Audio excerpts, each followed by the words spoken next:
Aloha everyone, this is Jason from Hawaii, and in this tutorial I wanted to give you some pointers on how to do certain things in the PeopleString email. First and foremost, when you click once on a message, what will happen is that you will be able to preview that message without fully opening that. So if you scroll your mouse down here to the line, you'll notice that my cursor changes from the cursor to an equal sign looking icon. Well, if you click that and hold it down, you can drag this up and down to preview your message. Okay. Now, if I double click that, it would open up completely in its own separate tab up top, like as you see here. Now, on here, on the left-hand side, there's the second one is My Folders. If you want to create a folder, all you would have to do is click on Manage and enter in a folder name. So I could call this PeopleString. And click on Add, and once you have added it, you would just click on OK and click on OK again to exit out of that box. And to view all the folders that you created, you can click on My Folders and you'll be able to see all of them here. Now if you wanted to minimize this or collapse it, you just click on My Folders again and it'll pretty much tuck it back away so it's nice and clean. Because pretty soon you'll probably end up having a lot of different folders if you receive a lot of emails. So if you don't want to see all of that, just click on My Folders and it will collapse it and minimize all of it for you. The next one is Sent. Sent is an area where you'll be able to view all your sent emails, and you'll be able to see how many times they view the message or if it's been unread, the date and time you sent it, and so on and so forth. The Drafts folder is an area where all the emails that you don't complete will end up. So say for example I was composing an email and we'll say just test here, and I was going to send it to myself. Now if I were to push save, what would happen is that if I closed out of that and if I go to my drafts, that exact email that I was working on will show up here, and I could go back on here and click it again and finish where I left off. Okay, so the drafts folder is for all unfinished emails that you can continue to finish and send off. The spam folder is where all the spam the spam emails will end up that you mark as spam. So say for example you had a lot of emails here and you selected on some of those emails and you clicked on spam. Well, what would happen is it will bring all those emails to the spam folder, and from here you can delete it, or you can delete the entire spam folder by clicking on empty to wipe it all clean. The next one is trash. Trash is a section where all your deleted messages or emails will end up. So if you were in your inbox and you clicked on different emails that you wanted to delete, if you clicked on delete, all those emails will end up in the trash bin. Now search is a really neat one. Once you get hundreds of messages or emails in your inbox, if you wanted to look for a particular email from a certain individual, let's say their name was Lenny.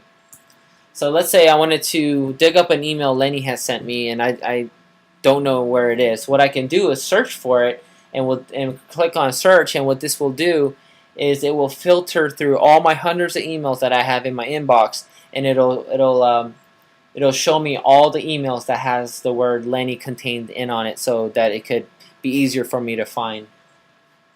Now contacts is pretty self-explanatory. You can go up here to new and create your own contacts. You can also create groups, and I'll show you how to utilize all of this in a later tutorial.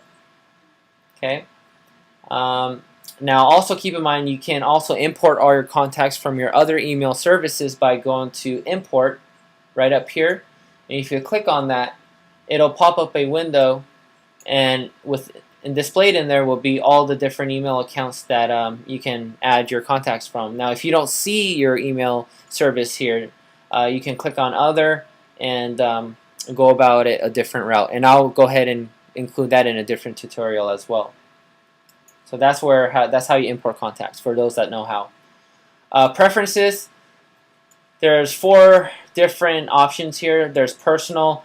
The personal tab, you want to include an alias of what you want to call this your email. So this one I'll just say Jason. Okay. You want to select your proper time zone so that all the emails that you sent out are coded properly with the correct time zone. So in this case, I'll click on Pacific Hawaii or Honolulu, and I'll click on Update, and that's good to go. Masquerade is a feature where I can add other email accounts to my PeopleString email, and I'll go ahead and also include this in the how-to tutorial. Okay. The spam folder, you have a white list and a black list. You can set your spam security level to high, medium, low, or ultra light. I like to keep mine at medium. That's always been working pretty good for me. And last but not least, the mail. This is an area where you can select your default mail type. I like to keep mine at regular email with tracking. So every time I compose an email, by default, it'll be regular email with tracking. And if I ever wanted to choose it, in my compose window, I can. You could choose the way your messages are sorted by the last name, first name, subject, or from.